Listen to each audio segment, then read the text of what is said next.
Greetings, settlers. Holy cow! You speak English? Who are you? I am Squanto. Say, you look kind of hungry. Are your crops growing okay? Actually, we don't have any. We can't figure out why our corn seeds won't grow. That's easy. All you need is some dead fish. Wait, what? I said dead fish! I know, but why do we need the dead fish? To place beneath the corn seeds when you plant them. The fish will fertilize the seeds and your corn will grow like never before.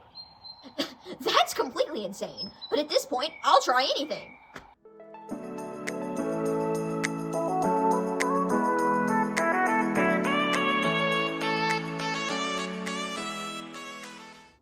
Hi, it's Madeline with Blue Stocking, and today we're going to talk about the history of Thanksgiving.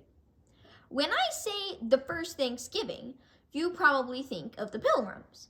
And while their celebration is what inspired modern Thanksgiving, other similar events preceded the Pilgrims' gathering, such as Native Americans' yearly harvest festivals and earlier celebration feasts held by European explorers and settlers. Anyways, in 1620, a group of 102 people boarded a small Mayflower ship docked in Plymouth, England. Some of the passengers were seeking religious freedom in the New World, away from the king's strict worshiping rules, while others just wanted the opportunity to cultivate some new land and become prosperous. It was a long and dangerous journey as the Pilgrims suffered through nauseating storms and the breakage of a main beam in their ship. Finally, 66 days after their departure from Plymouth, they arrived near the tip of Cape Cod, north of the mouth of the Hudson River, their intended destination. A month later, the Mayflower crossed Massachusetts Bay to Plymouth, where they began the work of establishing a settlement. But by then, it was already almost winter, so some pilgrims took shelter in their docked ship, while others continued the slow work of building their village. By the end of that year, enough buildings had been constructed to house everyone. However, due to outbreaks of contagious disease, only half of the Mayflower's original passengers were still alive.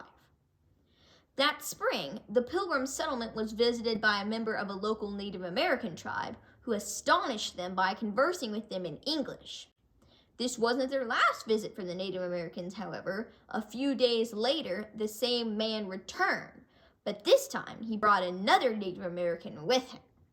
This friend, Squanto, spoke perfect English, thanks to the years he spent in England after being kidnapped and sold into slavery. He also knew the ropes of the Plymouth plantation area since he'd grown up nearby. Seeking to help the starved pilgrims, Squanto taught them how to cultivate corn, extract sap from maple trees, catch fish, and avoid poisonous plants. He also helped them forge an alliance with the Wampanoag, a local tribe. In November 1621, thanks to Squanto's help, the Pilgrims' first corn harvest proved successful. So, Pilgrim Governor William Bradford organized a celebratory feast and invited Wampanoag Chief Massasoit, who brought over 90 of his tribesmen with him. The festival lasted 3 days, and while no record exists of their exact menu, they probably enjoyed deer, waterfowl, seafood like eels and clams, and possibly wild turkey, along with vegetable dishes like corn and stewed pumpkin. However, their sugar supply was gone by then, so the meal didn't include modern Thanksgiving desserts like pumpkin pie or cranberry sauce. The Pilgrims held another Thanksgiving celebration 2 years later, in 1623, to mark the end of a long drought, but after that, the notion somewhat died out. Fast forward about 150 years to the formation of early America, and several of the first presidents, including George Washington, John Adams, and James Madison, designated holidays for thanks inspired by the Pilgrims during their presidencies. However, none of them remained in federal effect for very long.